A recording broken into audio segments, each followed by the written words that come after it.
Vamos continuar a nossa exposição da carta aos Efésios. Ainda no capítulo 1.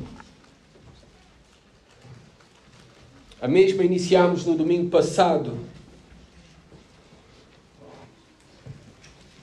Eu dou graças a Deus muito por este texto que vamos meditar esta manhã de forma especial e que iniciámos a sua meditação, reflexão, estudo no domingo passado. Porque eu sou uma pessoa que gosta muito de fazer planos. Até a minha esposa, uma das coisas que reclama comigo é quando eu tenho que ver a Rita, tá bom? Senão não consigo ver a Rita, não. Uma das coisas que a minha esposa reclama comigo nas férias. Até para as férias eu faço planos a cada dia o que vamos fazer. Esse dia é para estar em casa, terça-feira é para sairmos à praia, quarta-feira vamos sair à Feira do Livro. Então, até as férias, elas estão planeadas.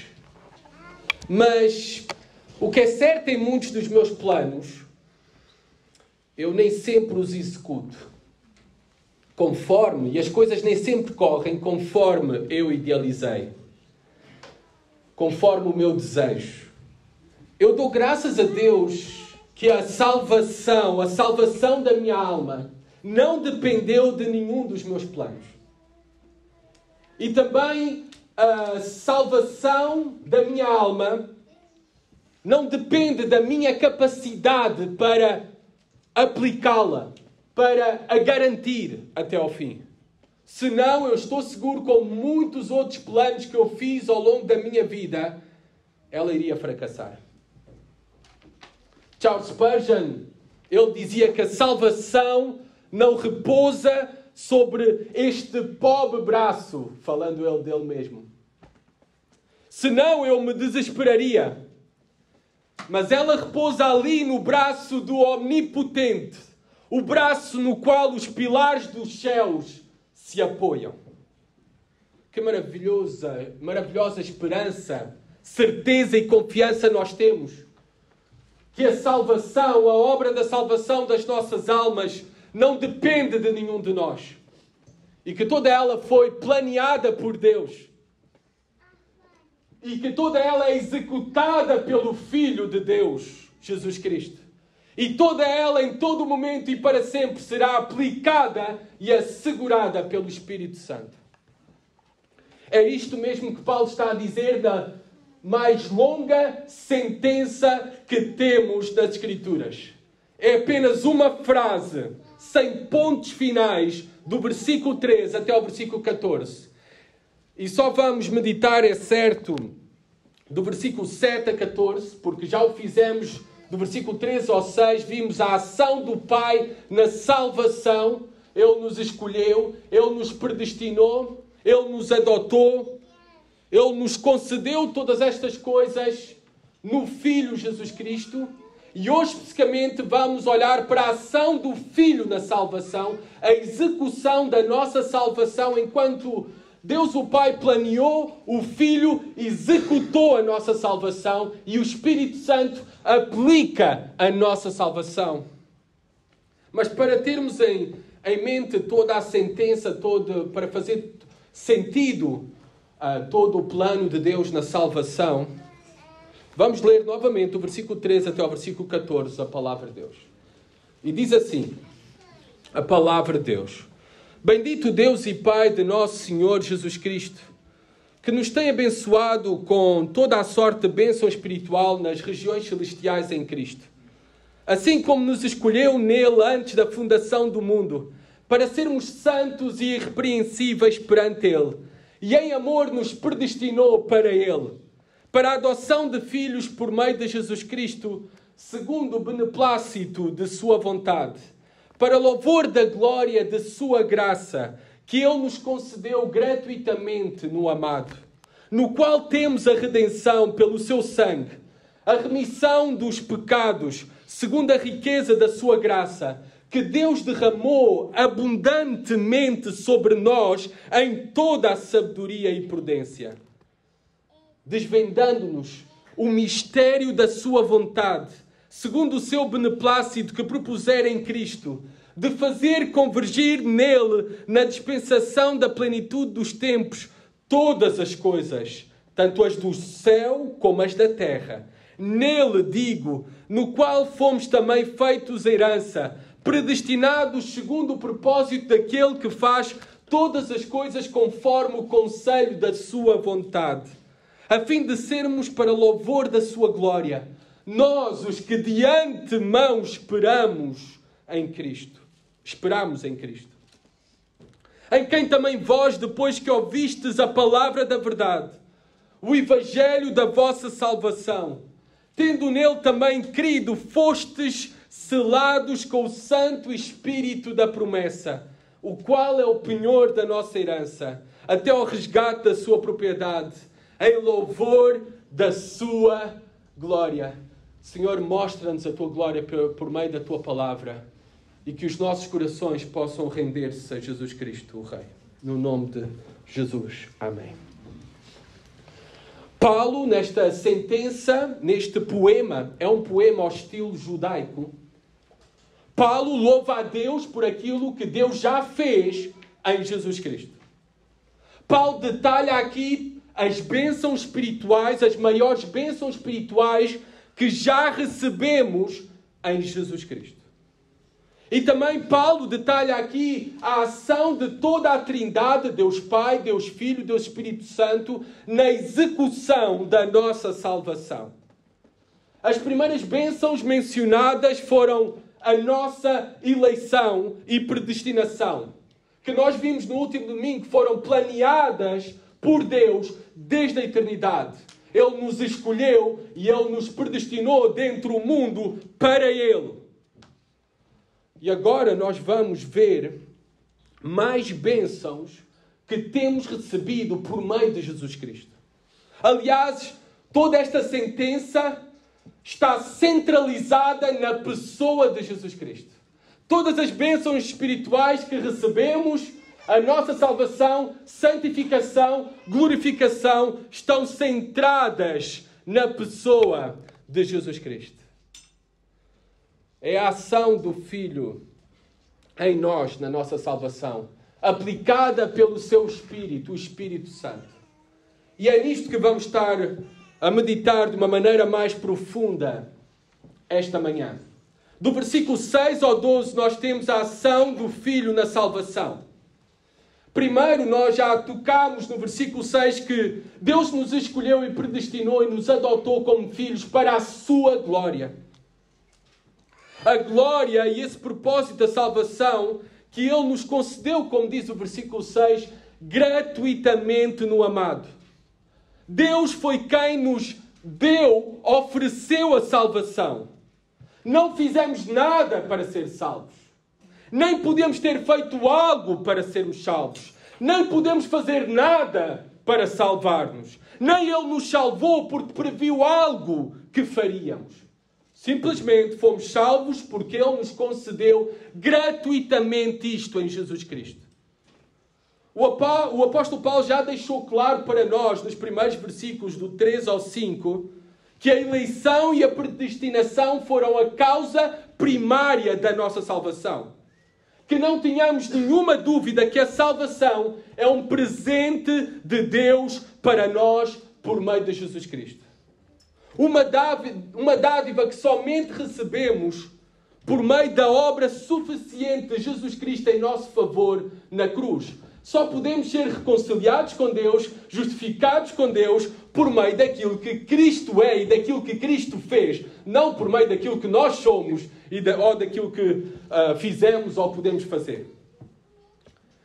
O cristianismo é uma mensagem radical que destoa de todas as demais mensagens de todas as outras religiões.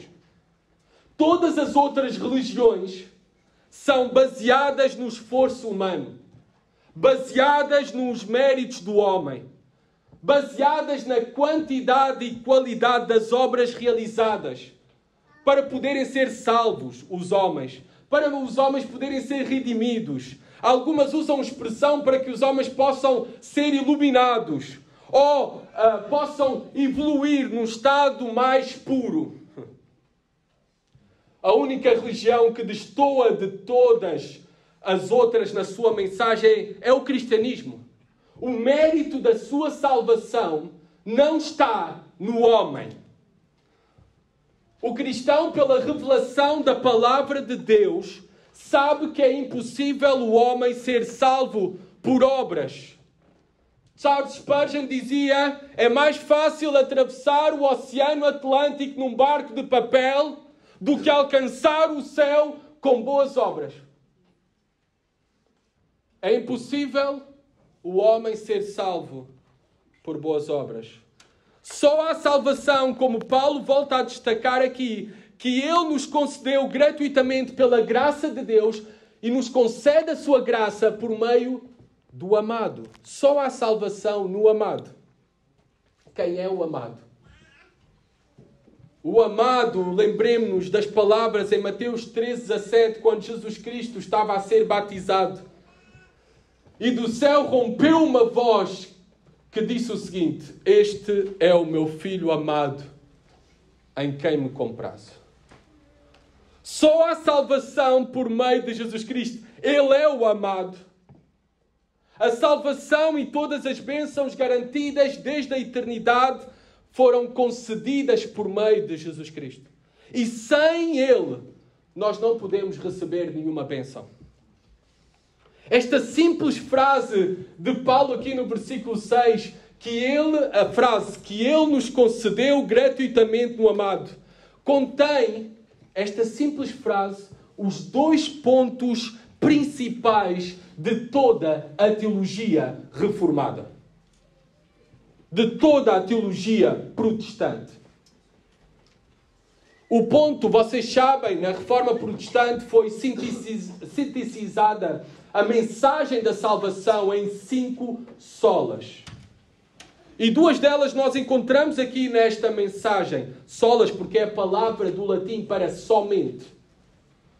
E nós vemos aqui que a salvação é como os reformadores no século XVI proclamaram, que é somente pela graça, o sola gratia.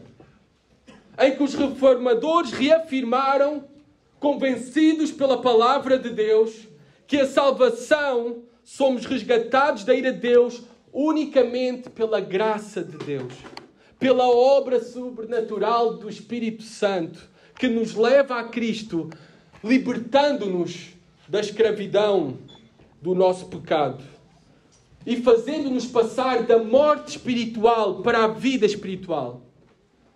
O Sola Gratia proclamava isso, que a salvação era somente pela graça de Deus.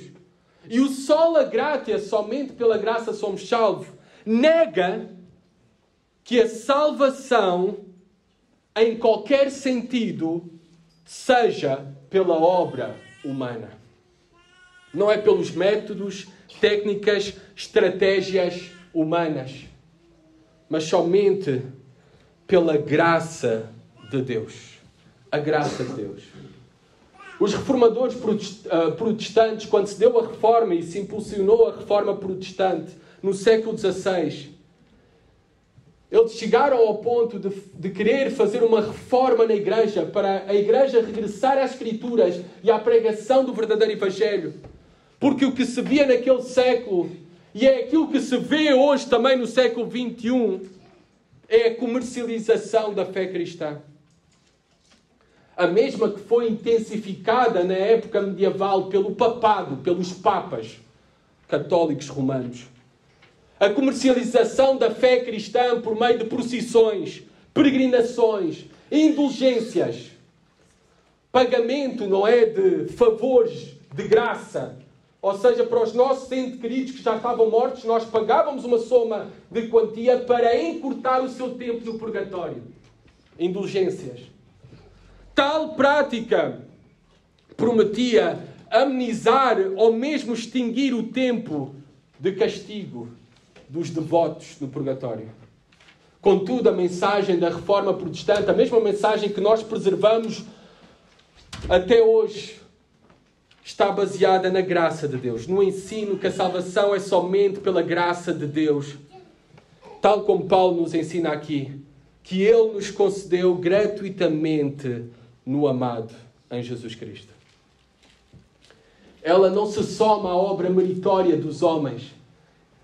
Não é necessária nenhuma obra extra. A salvação é unicamente pela graça de Deus, pela suficiente obra de Jesus Cristo.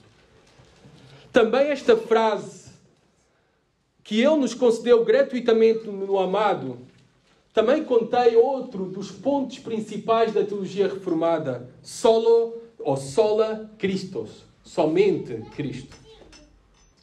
A reafirmação que a nossa salvação é realizada unicamente pela obra mediadora de Cristo entre Deus e os homens.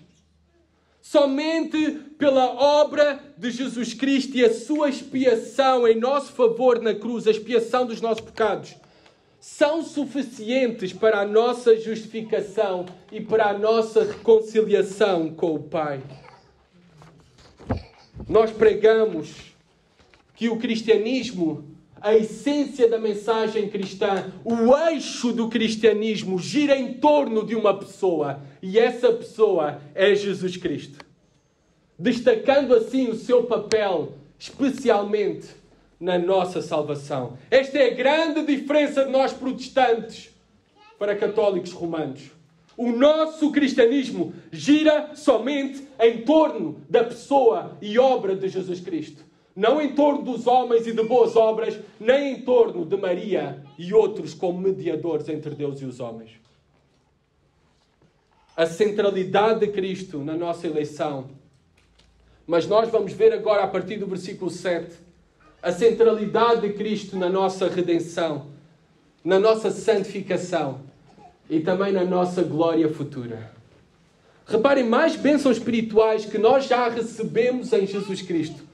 Paulo vai começar a citar, ele já tinha citado 3 bênçãos espirituais: eleição, predestinação, adoção, adotados como filhos de Deus.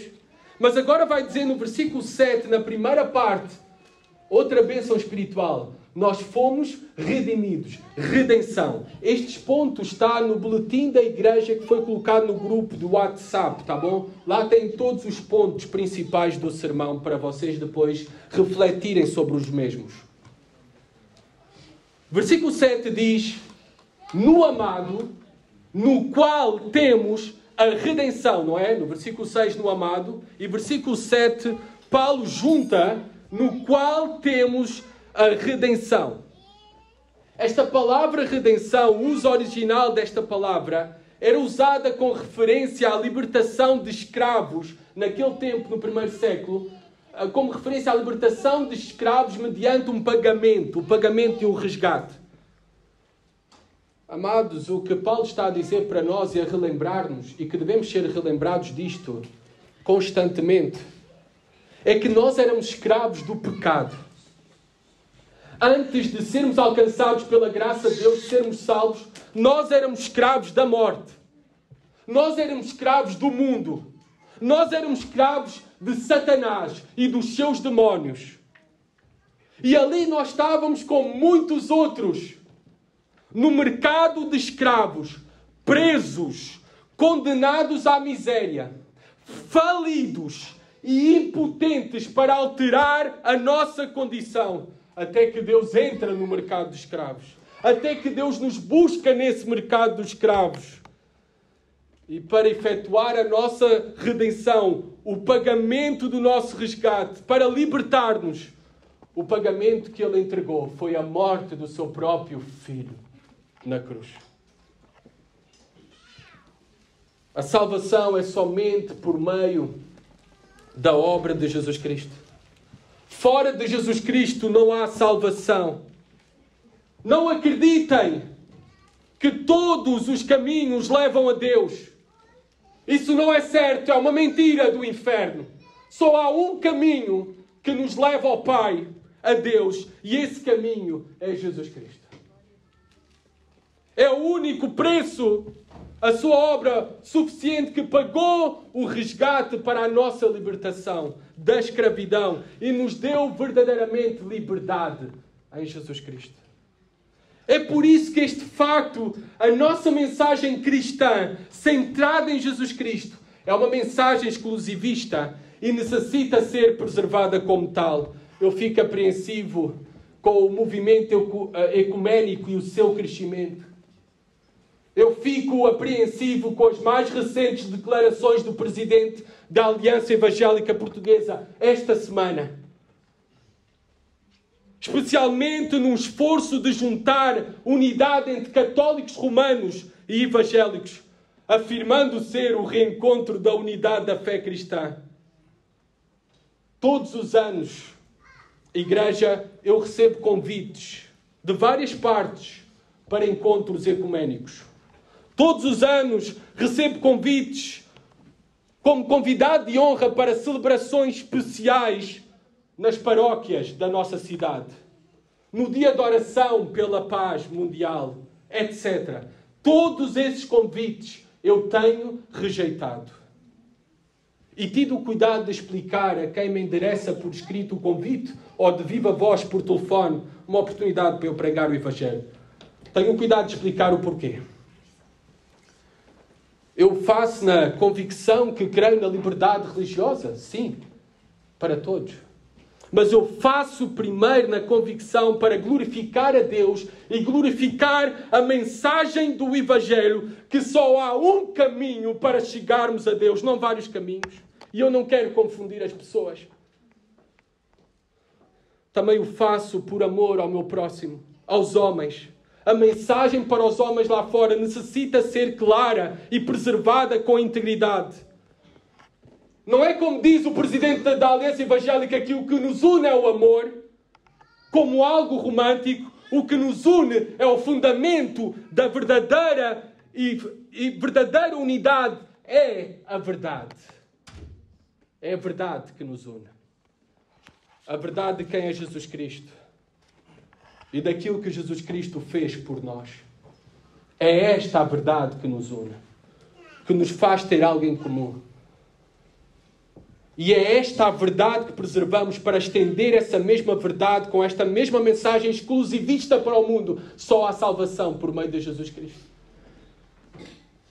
E fora dele não há salvação. E isto é o verdadeiro amor ao próximo. É falar a verdade. Versículo 7, no qual temos a redenção pelo seu sangue. A redenção pelo seu sangue. Era necessário derramamento de sangue e tinha de ser o mais precioso sangue. Não de qualquer cordeiro, como na antiga aliança. Porque o mesmo era insuficiente e tinha que ser repetido. E animais tinham que ser continuamente sacrificados. Porque era insuficiente o sacrifício dos animais na antiga aliança. Mas era necessário o sacrifício do derradeiro Cordeiro de Deus, sem mancha, imaculado, perfeito, o sangue precioso de Jesus Cristo.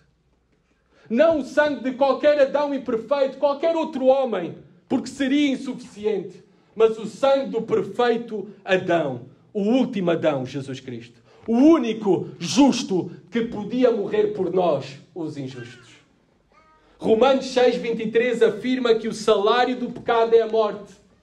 Por isso o pagamento da nossa redenção tinha de ser também a morte de alguém. E a morte desse alguém nós sabemos quem foi. Jesus Cristo teve de morrer. O seu derramamento de sangue é o precioso preço da nossa salvação. Da nossa redenção. Do pagamento, o nosso resgate para sermos livres para todo o sempre. É certo que a salvação foi grátis para nós, mas para Deus teve um alto custo. O custo do seu próprio Filho. O sangue do seu próprio Filho derramado em nosso favor. Outra bênção que Paulo destaca ainda aqui no versículo 7, na parte final, não apenas redenção, mas também o perdão completo dos nossos pecados. Esta é outra palavra, a remissão dos pecados, quando aparece no texto, para a remissão dos pecados. Vocês podem, numa palavra que é mais facilmente entendida, para o perdão dos nossos pecados. E é uma correta tradução. O perdão dos nossos pecados só foi possível por meio do sangue de Jesus Cristo, que nos purificou de todos os nossos pecados. E nos lavou de todos os nossos pecados. E por isso agora Deus olha para nós e se estamos cobertos pelo sangue de Jesus Cristo, se estamos em Jesus Cristo, se queremos nele como nosso Senhor e Salvador, Deus agora vê-nos limpos, puros e justificados. Essa é uma mensagem, outra mensagem radical. Eu falava com isto com o meu irmão, professor de História, universitário, na sexta-feira passada. O radical que é a mensagem do cristianismo. E ele sabia, como professor de História, muito bem aquilo que eu estava a dizer. Porque em todas as religiões do mundo greco-romano, os homens tinham de fazer algo para apaziguar a ira dos deuses. E os deuses eram maus. Os deuses gregos e romanos eram maus, que tinham prazer em castigar os homens. Mas para não fazerem mal aos homens, eles tinham de fazer algo para apaziguar, para os satisfazer, para os acalmar. Na mensagem do cristianismo, os maus não é Deus. O mal não é Deus, são os homens. Nós é que somos maus. E nós não podemos fazer nada para satisfazer a ira justa de Deus pelos nossos pecados. Mas Ele mesmo, Deus mesmo, fez o impossível ao se transformar Deus-homem na pessoa de Jesus Cristo para satisfazer a sua ira e salvar-nos dele próprio. Esta é a mensagem do cristianismo. Deus fez tudo para salvar-nos dele próprio. Nós não temos que fazer nada para salvar-nos. Nem podemos fazer nada para salvar. O perdão dos pecados vem pelo o sangue de Jesus Cristo que apaziguou, ou satisfez por completo, melhor, satisfez por completo a ira justa de Deus. E por isso agora, não mais a ira de Deus será derramada naqueles que estão em Jesus Cristo, porque toda a ira de Deus estava destinada a nós, foi derramada em Jesus Cristo. Amados, a grande pergunta, e temos que parar, porque não podemos estar a ler isto como se fosse o jornal diário. Porquê a mim? Porquê a ti? Porquê Deus te escolheu? Porquê Deus te predestinou? Porquê Deus te adotou como filho? Eu não sei. Eu só sei aquilo que diz a Bíblia. E reparem o que diz à continuação, versículo 7, parte final. Segundo a riqueza da sua graça. Essa foi a razão. É a riqueza da sua graça que é o fundamento da nossa salvação. A causa da nossa salvação. O poder da nossa salvação. Sim, o nosso pecado é grande. É enorme o nosso pecado. Mas a graça de Deus é maior. A quem devemos a nossa salvação? Paulo diz-nos a quem devemos a nossa salvação. Somente a Ele pela sua rica graça. A salvação é pela graça, como Paulo vai dizer no capítulo 2 de Efésios, porque pela graça sois salvos. Nós não temos mérito nenhuma na salvação, nem mesmo 1% de mérito na nossa salvação. Do princípio ao fim, fomos salvos e a única razão foi por causa da riqueza da sua graça. O nosso Senhor Jesus Cristo, em João 15,16, não tem que abrir, eu vou ler para vocês. Ele disse, não fostes vós que me escolhestes a mim, pelo contrário, eu vos escolhi a vós outros. Atos 13:48, a Escritura diz, e creram todos quantos haviam sido destinados para a vida eterna. Do princípio ao fim, a mensagem do Evangelho é clara, que nós só somos salvos pela graça de Deus, o favor imerecido de Deus. A graça que Ele, versículo 8 diz, derramou abundantemente sobre nós. Deus derramou abundantemente sobre nós. Pensa numa coisa valiosa que tu tenhas. Pensa no teu perfume caro, de centenas de euros. Ou talvez não, da feira, como eu tenho um da feira.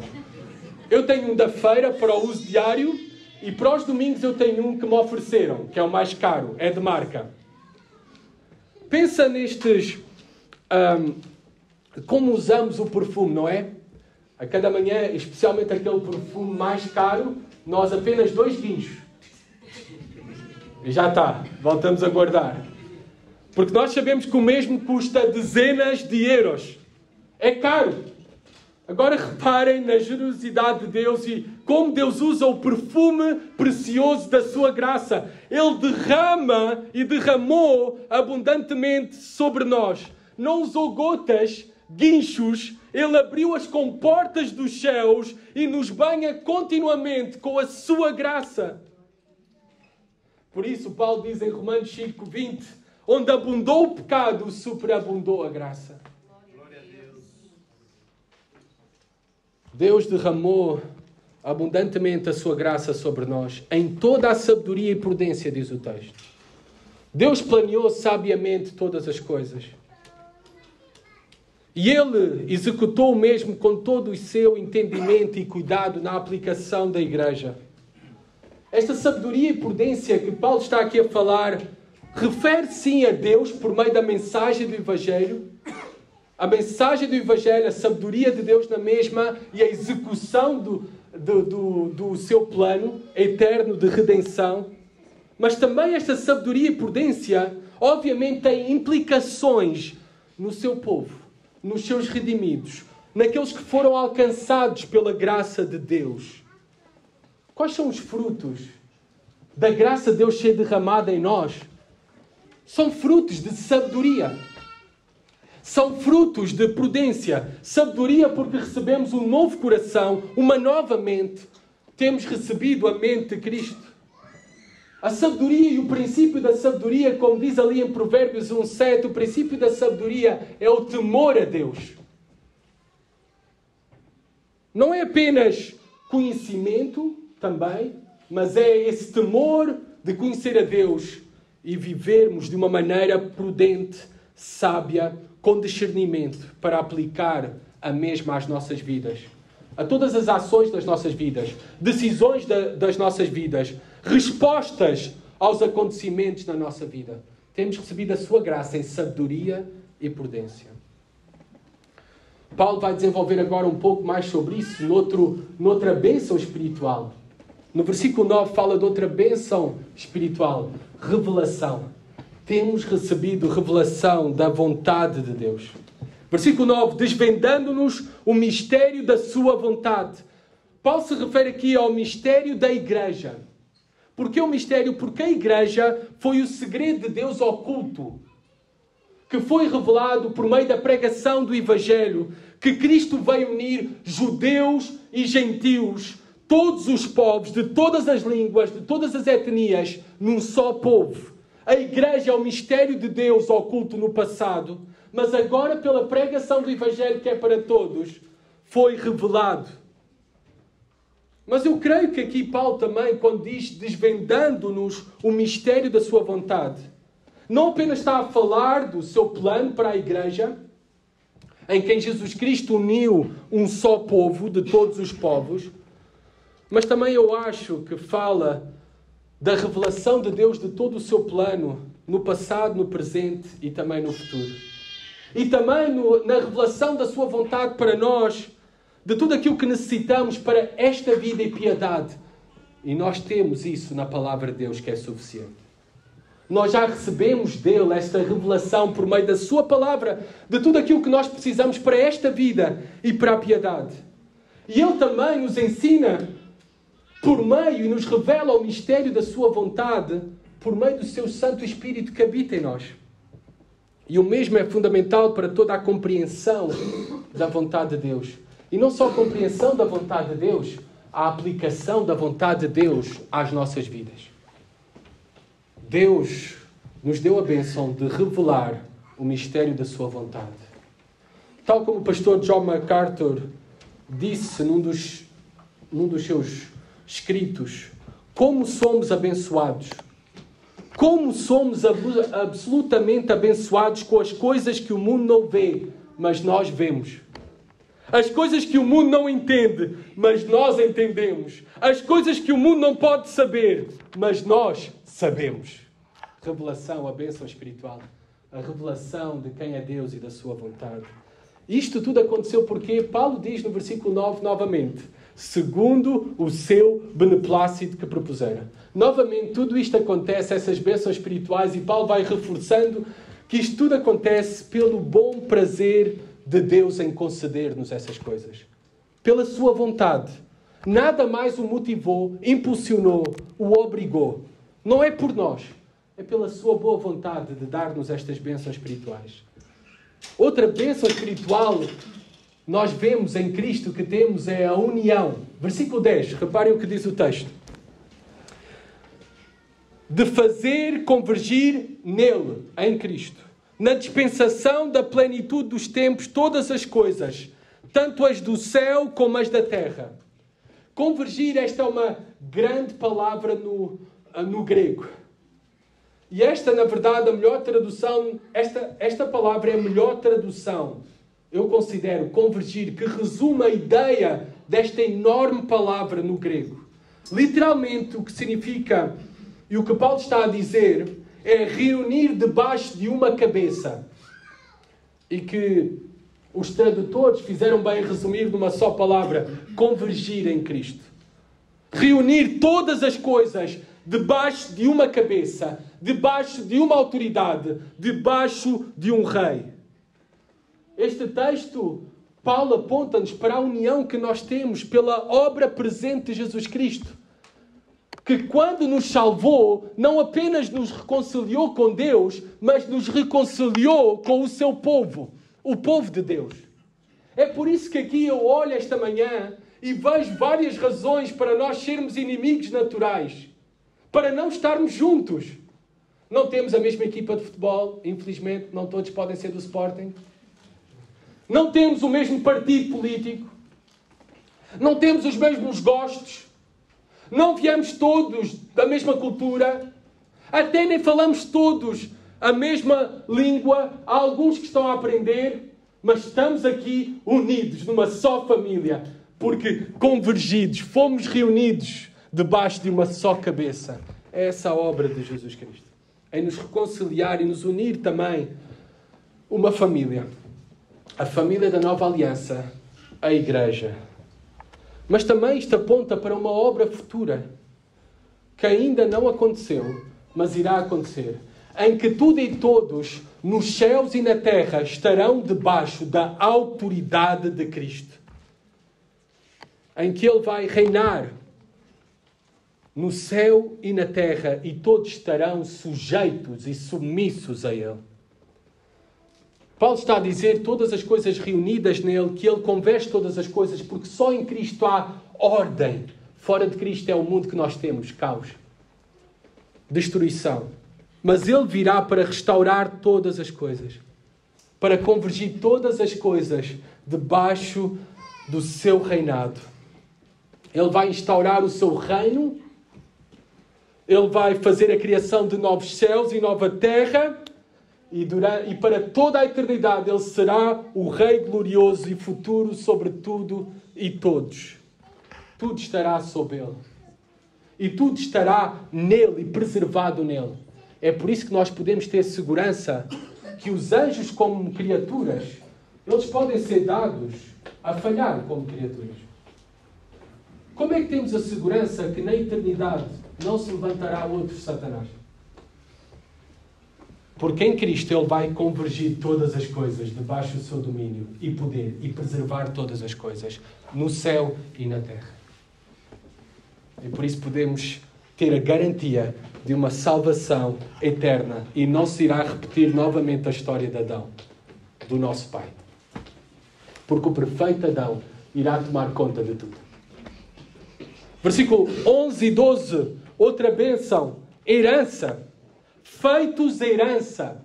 Para outra tradução, que eu creio que transmite melhor a ideia do original, ainda que há uma grande discussão linguística, do estudo linguístico do que é que está aqui, se está a falar que nós somos a herança de Deus, ou se está a falar que nos foi dada uma herança para nós.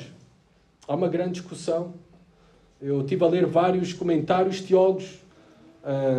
Acho que ficou empatado. Mas eu creio pelo contexto em si do texto e a ideia que ele nos está a dar das bênçãos espirituais. Então o foco está nas bênçãos espirituais para nós. Por isso eu creio que a melhor tradução seria em quem também obtivemos uma herança. Não feitos a herança, mas em quem também obtivemos uma herança. Em Cristo obtivemos uma herança. É certo que estas duas verdades da herança que eu falei são reais. Nós somos tão valiosos para Deus que Ele nos tem e nos entregou como herança para o seu Filho. Ninguém pode vir a mim se o Pai não nos der. Ele nos entregou como herança para o seu Filho. Mas a Bíblia afirma também que nós somos co-herdeiros juntamente com Cristo. Ele nos escolheu para recebermos uma herança. Muitos de vocês já têm recebido heranças, ou talvez estão na expectativa no futuro de receber heranças dos vossos pais. E vocês sabem que uma herança, vocês não fizeram nada pelas mesmas. Os vossos pais fizeram tudo. Ou foram preservando na família por gerações. Bem, assim também a verdade sobre uma herança que nós temos reservada para nós. Uma reservada pelo Pai Celestial, que será entregue pelo Pai Celestial e que nós temos direitos como filhos adotados a receber essa herança. Como é que Pedro fala sobre as características desta herança? 1 Pedro 1,4. Vejam as características desta herança que está destinada para nós.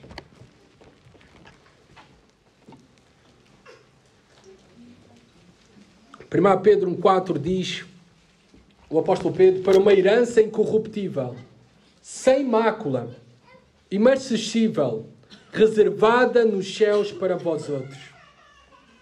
Nós não conhecemos todos os detalhes desta herança, mas sabemos que será algo indescritível, imensurável, que não podemos medir, incomparável a qualquer outra coisa, para melhor do que, por exemplo, esta realidade presente em que nos encontramos. A herança destinada para nós, por sermos filhos de Deus. E no versículo 11, voltando ali a Efésios, novamente, reparem na parte final do versículo 11 o que diz o apóstolo Paulo.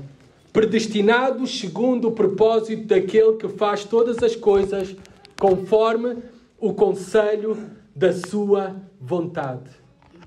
Versículo 5 diz o mesmo, versículo 9 diz o mesmo, versículo 11.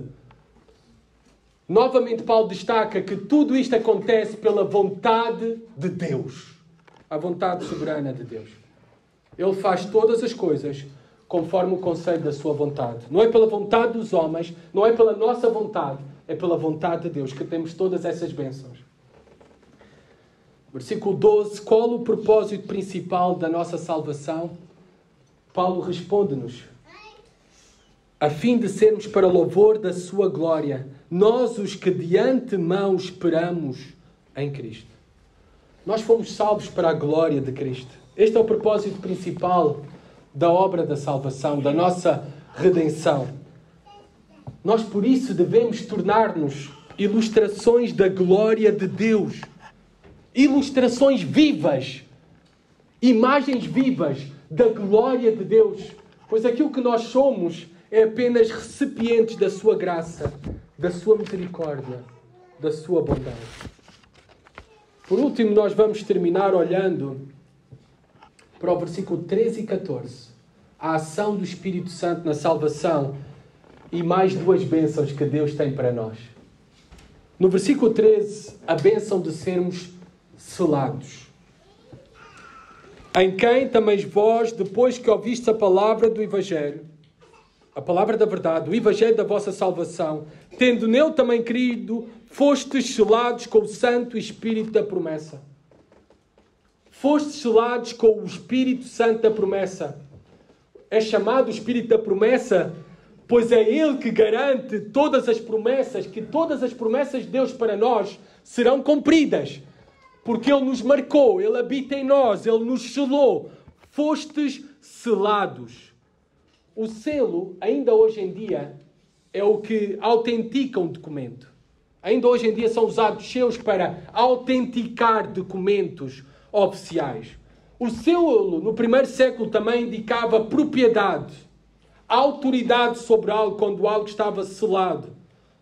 É por isso que selaram o sepulcro do nosso Senhor Jesus Cristo. Para mostrar a todos que estava debaixo da autoridade e do cuidado romano. O que Paulo quer ensinar-nos ao dizer que fomos selados com o Espírito Santo da promessa é que Ele habita em nós e Ele autentica a obra de Deus em nós para a salvação. Ele dá autenticidade e também Ele prova que nós pertencemos a Deus. Ele testifica isso nas nossas almas e Ele mostra isso para os outros através dos frutos que produz na nossa vida. Agora, fostes selados com o Espírito Santo da promessa. Quando é que fomos selados com o Espírito Santo da promessa? Há muita confusão. Martin Lloyd-Jones, o famoso pastor, dizia que nós recebemos o Espírito Santo sim no momento da salvação, mas depois necessitamos de ser selados para uma experiência mais profunda com Deus. Os nossos amigos pentecostais e carismáticos têm um entendimento muito parecido com Martin Lloyd-Jones. Ou seja, eles afirmam que o selo do Espírito Santo é um batismo do Espírito Santo com a manifestação sempre do falar em línguas. Bem, ambas interpretações estão erradas. Se lermos o texto somente com atenção no português, a resposta é muito simples para todos nós. Quando é que fomos selados? O que é que diz o texto? Tendo nele também creram, e depois o que é que diz? Fostes selados com o Espírito Santo.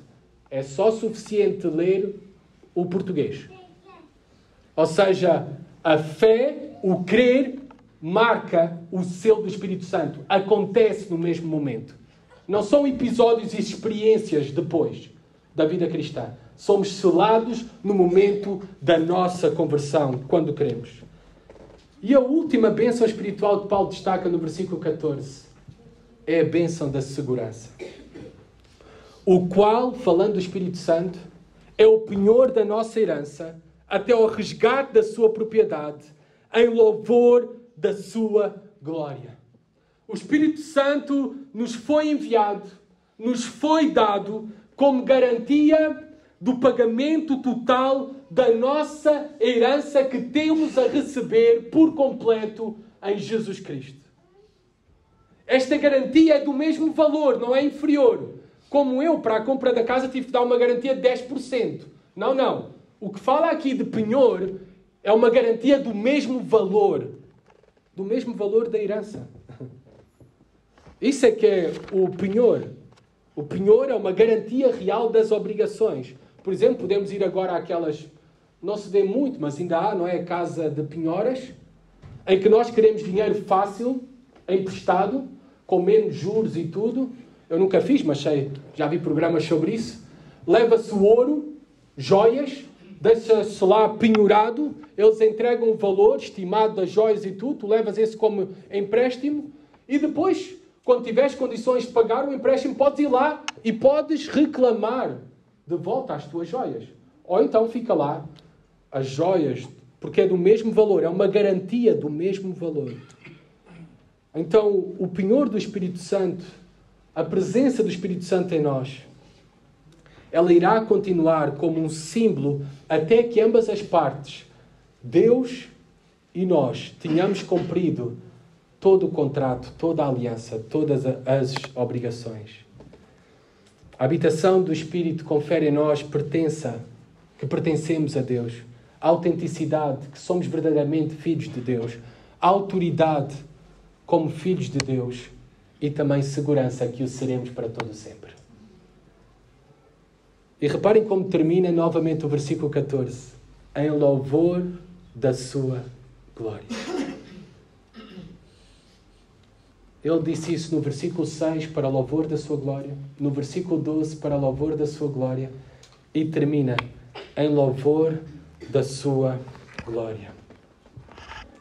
A nossa salvação é para glorificar a Deus. A nossa justificação é para a glória de Deus. A nossa santificação é para a glória de Deus. E um dia, como John Piper, eu ouvi ele dizer, a nossa glorificação será um mergulho na glória de Deus. Amigos e amigas aqui presentes que talvez até estão aqui de visita. Esta é a mensagem do verdadeiro Evangelho. As verdadeiras boas notícias que o homem tem somente em Jesus Cristo. Em quem é Jesus Cristo e o que Ele fez para reconciliar homens pecadores com Deus para todo sempre. É esta a glória de quem Ele é e daquilo que Ele fez. E por isso a tua resposta esta manhã é render-te ao Rei Jesus. Confessá-lo como teu Senhor e crer nele de todo o teu coração para a salvação.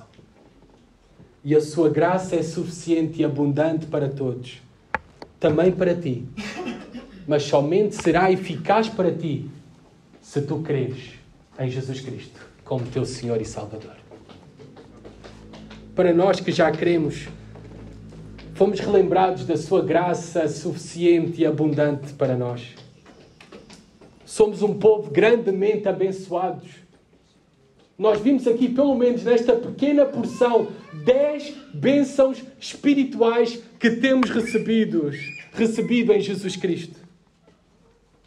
A sua graça foi suficiente e abundante para a nossa salvação.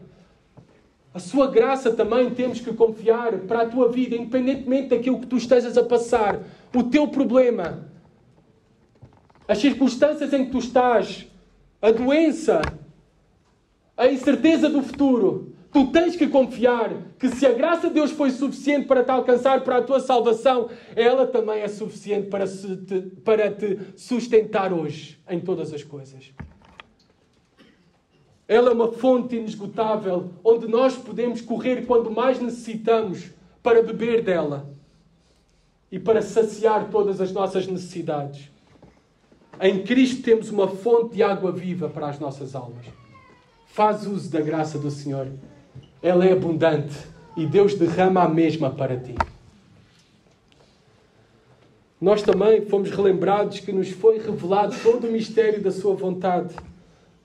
Nós temos tudo aquilo que necessitamos para conhecer a Deus, para fazer a sua vontade, para viver esta vida e viver em piedade. Temos tudo aquilo que nós necessitamos para viver sabiamente. Foi já revelado por nós, na sua palavra, e o seu Espírito te ajuda a entendê-la e a aplicá-la à tua vida, se buscares isso de todo o teu coração. Também descansa na segurança da nossa salvação. A nossa salvação é segura porque não depende de nós. Depende de Deus. Se dependesse de nós, estávamos desgraçados. Mas depende da graça de Deus abundante. E ela é segura para todo o sempre. Descansa que Deus irá continuar a preservar a tua fé até ao fim. Também nós recebemos uma herança, uma esperança viva que vai além desta vida. Amados, muitos homens vivem sem propósito. Nós temos um propósito para viver. Viver para a glória de Deus. E temos uma esperança que vai além desta vida. Que nós possamos então viver esta vida cheia de propósito. Em todas as coisas e em todas as circunstâncias, independentemente do que tu faças, de qual seja a tua profissão ou condição, o propósito maior que Deus tem para ti é que tu vivas para a glória de Deus. E não há propósito maior do que este. Que assim seja. Vamos orar. Senhor, abençoa o teu povo, Pai. Abençoa-nos para viver para a tua glória. Para podermos, Senhor, ao vermos refletida a tua glória, podemos também desejar viver mais para fazê-la conhecida, Senhor, através das nossas vidas. Também consola-nos com esta certeza que nós temos que tu és por nós, que somos o teu povo eleito, que tu, Senhor, fizeste tudo para nos alcançar pela tua graça e por meio do teu Santo Espírito. Tu cuidarás de nós até ao fim e por toda uma eternidade, Senhor. No nome de Jesus. Amém.